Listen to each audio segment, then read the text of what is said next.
So you're new to Final Fantasy XIV and you're not really sure what job clicks with you? Then you've come to the right video because I have played every single job in 14 into the ground and back, and I've formed some pretty solid, pretty stubborn opinions over the years of all of them. This video is part 2 of my new player guide series Reboot version 2.0 with the goal of helping people new and veteran to find a job that they click with. Heck, if you're a longtime player, maybe you just need something fresh to level as an alt, or maybe even a new main for the next raid cycle. If you want a breakdown of the jobs and their own descriptions, that's going to be part 1, the last video of the new player guide V2.0 Reboot.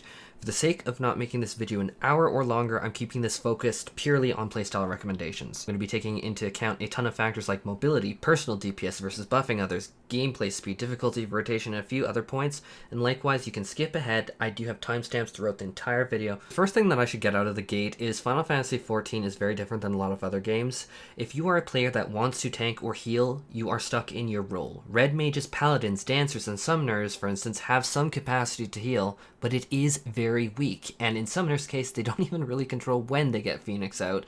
It's a part of their built-in rotation, but off-healing as a whole doesn't really exist in 14. An analogy, it's like taking an eyedropper of water and trying to put out like a campfire with it. That's not happening. And off-tanking, just to address that, it's not even really possible. Yeah, Monk could theoretically stack mitigation, have highest enmity because they deal the most damage, and take a good spanking.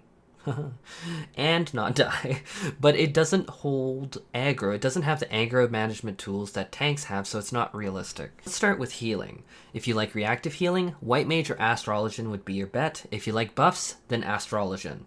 If you like personal DPS and White Mage, but if you like a proactive healing, then Scholar is the only healer that you can play right now that will retain that playstyle in Endwalker. Astro can still do it right now though, but it has been stated to be retooled later. Sage will be the new proactive healer to join the Scholar. Just didn't want to mislead people as like, oh yeah, Ast's gonna continuously have barriers and knocked stance. No, apparently that's being retooled, which is a bummer to me because I really did like that style. Now, melee healers. We have nothing like a melee healer, but I do want to say on the flip side, like if you're coming from World of Warcraft from a Disc Priest, all healers in 14 are expected to contribute to DPS regardless of which one you choose. Now if you want something that's like a faster APM, at present the healer that juggles the most activities to do is Astro, as you're managing healing, personal DPS, and the card system all at once. It is extremely quick to play. Now in terms of tanking, there are a few things that I personally consider. I'm considering how they approach mitigation, rotation, complexity, and utility.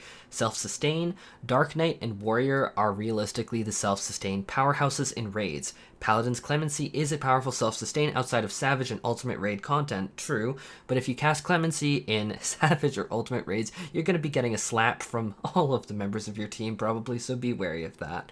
But Dark Knight self-sustains itself constantly by throwing up a barrier on itself. It's my personal preferred tank to heal, not gonna lie, and it is always welcome as main tank. Warrior, however, approaches it differently as it sustains itself through healing zone HP bar, akin to World of Warcraft's Blood Knights. But I do want to say with Warrior, beware overhealing and wasting abilities.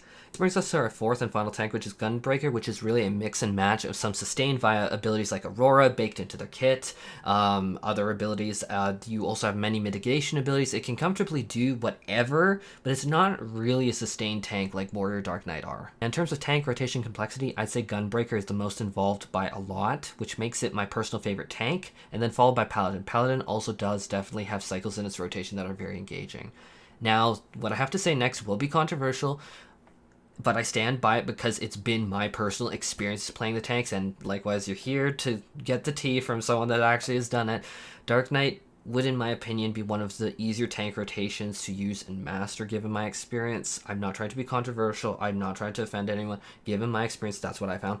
Warrior, in my opinion, has the most simple DPS rotation of any of the tanks, however, by a significant margin. It is by far the easiest tank, in my experience, to pull off good numbers with. Now, in terms of tank mobility, if you want to be slightly, and it's very slightly, more flexible than any other tank, the Paladin will let you do a lot of mobility during their magic combo phase. It's going to be the only tank that doesn't suffer tremendous DPS loss by being away from the boss by a significant range. They can cast while moving, they can cast multiple times in a row and be fully away from the boss for a long time. That's very unique. So now let's kind of broaden things and include the DPS. And this gets highly convoluted very quickly. I have tried to approach this video from so many different angles. If you have a different way, please let me know in the comments below. But I'm going to try my best here, and I'm just going to circle what I recommend for each talking point and say which ones I recommend. First up is rotational complexity, the jobs that will actually push you to your limit to learn their rotation and to properly execute it in a savage raid setting. All of the jobs have depth to them. I'm not saying anything in 14 is like mind-numbingly easy,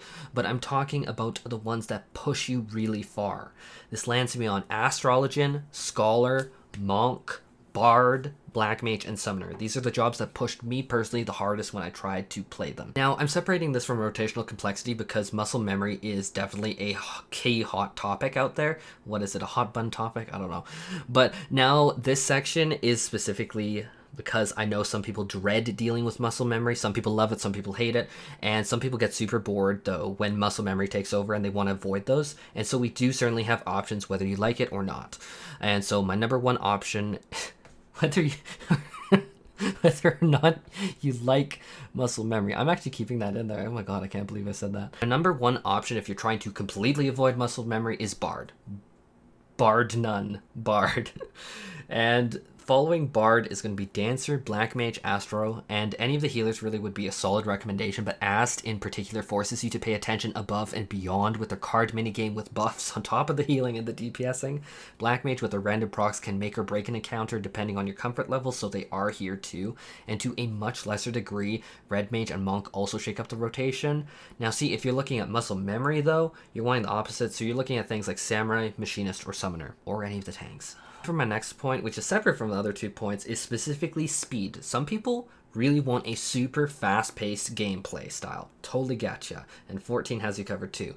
Monk, samurai, ninja, bard, summoner are all extremely fast-paced when I went to play them. Especially the melee DPS actually. If you opt to go for a lower global cooldown with some more skill speed, you're going to have either the time of your life, if that's actually what you want, or you're going to learn that's not actually what you want as you really be suffering as you stumble over keys. They've seen some newer players say, oh, I really don't want to deal with a 2.5 GCD. Boost a character, lower the GCD, and then be like, I hate this game. And I'm like, yes, you just played the fastest class with a lot of OGCDs at a low GCD. But why is my number one recommendation bard? It's just because it has so many things to take care of that you're rarely going to go over 2.5 seconds without doing something crazy. There's a proc here, proc there, weave in this, weave in that. Oh, change the songs. Oh wait, utility top the healers, heal the tank here or there. It's extremely active. And I'm also going to go with summoner here, which might be slightly controversial because it's just like, since when did summoner stack like spell speed? Not necessarily. But when, how to say it?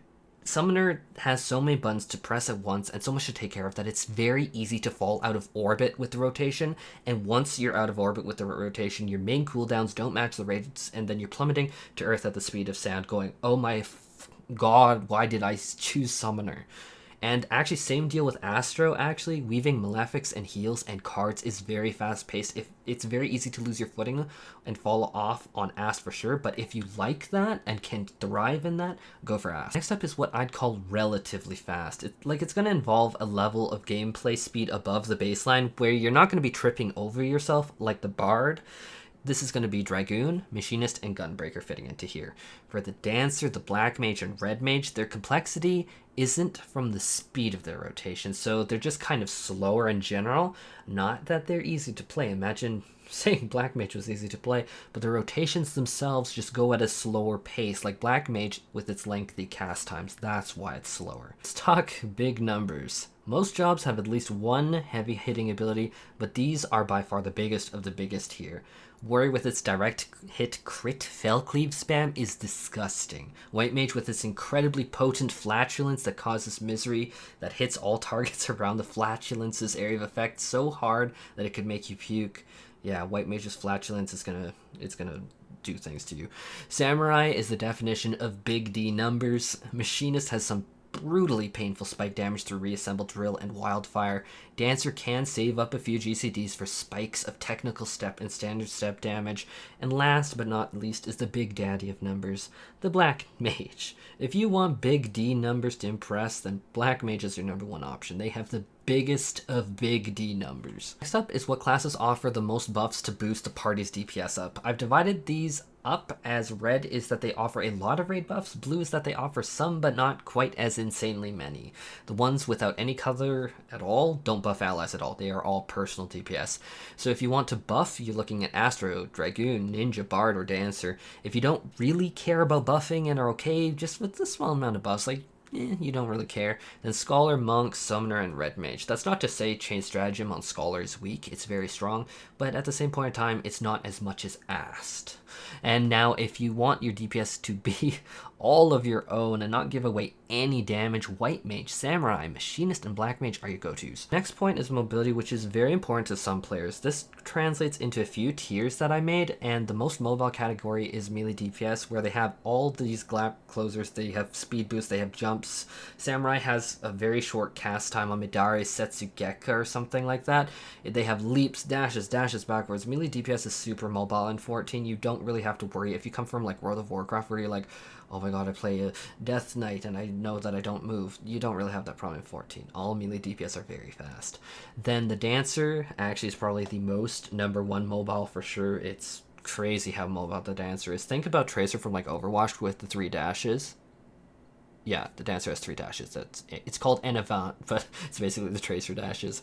And so I'm gonna actually identify them as orange because, like, while they are super mobile, nothing really kind of keeps up with the Dancer. That's just for the other ranged DPS, because yeah, they're super mobile too, but nothing keeps up with the Dancer.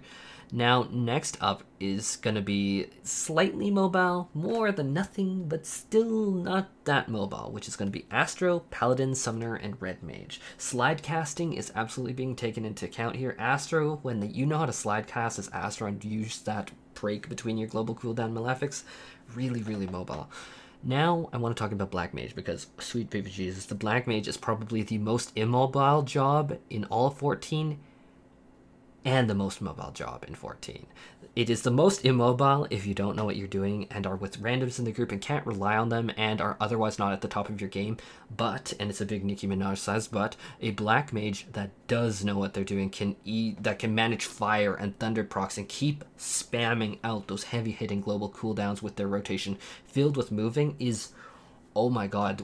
This is why I say Black Mages that know what they're doing and watching them play is like magic. They can be obscenely mobile. Like a good Black Mage will save things like triple cast, swift cast, and their ability to teleport to an ally or place a circle at a particular location, teleport to that circle, then an ally, just to dodge mechanics, and it's just like, it's crazy. And they will whip them out as needed. And so yeah, good Black Mage with a group with decent positioning barely needs to even walk. Me on Black Mage though often needs to stop casting multiple times through the fight and sees my DPS drop through the floor. Want a challenge for mobility? Check out Black Mage.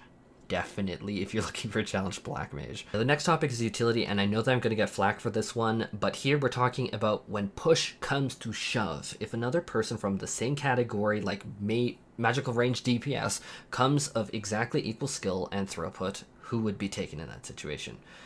And the answer is Summoners and Red Mages have a special place in progression raid groups. No one's going to deny that who has ever stepped foot in a Savage. I would be shocked if anyone would.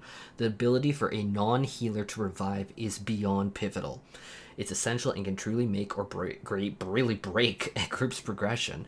In fact, I've argued before that Black Mages don't deal enough DPS above Red Mage that I'd really consider parting with a Red Mage for a Black Mage, just because revive is that strong. It's like, sure, when you are on farm and no one's really making mistakes or dying, okay, Black Mage away, but progression, good luck replacing a Red Mage's or Summoner's revive utility. Now, I threw Ninja's Trick Attack in here because a solid raid group can really utilize Trick Attack. It is such a powerful cooldown. It's like the most powerful DPS cooldown for raids in the game. And I'd argue that utility on its own makes Ninja stand out. The only real flaw of this is Ninja's total raid DPS rarely breaks out over the other melee DPS, even with this. So if we're looking solely at utility that makes people's eyes go wide and raid leaders point at you as, oh my god, that's so cool, then Trick Attack is right up there. It is the most powerful, consistent raid cooldown we have. In fact, a lot of like group compositions will base when they use abilities specifically off of trick attack. Now, the next step down is relatively valued utility. Monk brings things like Mantra to boost healing, Brotherhood for DPS, and then the Dragoon's DPS buffs. Bard, Dancer with their DPS buffs and healing buffs, and like Curing Waltz to help relieve some stack damage and pressure off the healers, which is definitely significant. But it's not like you are going to point at your second melee DPS and tell them, get out of here, so that you can take another Bard or Dancer for the buffs. But in progression groups, you might see the raid leader point at that second melee DPS and say, I would like you to please go Red Mage or Summoner. I don't think that is somehow controversial to say, because that's what happens. I also threw a Paladin in here because Paladin has so many ways to assist the main tank and the rest of the party through painful moments that it's extremely noteworthy to me. Let alone hollowed ground, which means that you are actually able to take a full tank buster and not chew through the healer's benediction or make them furiously heal you to full, which is super helpful. Anyhow, that does it for this video. I hope that this video helps you out and makes you think about what you want to play. If you have any questions or like ways that you'd suggest I approach this problem, let me know in the comments and I'm going to check them out and see what I can do. I'm not sure if this was the best way to approach it, but I tried.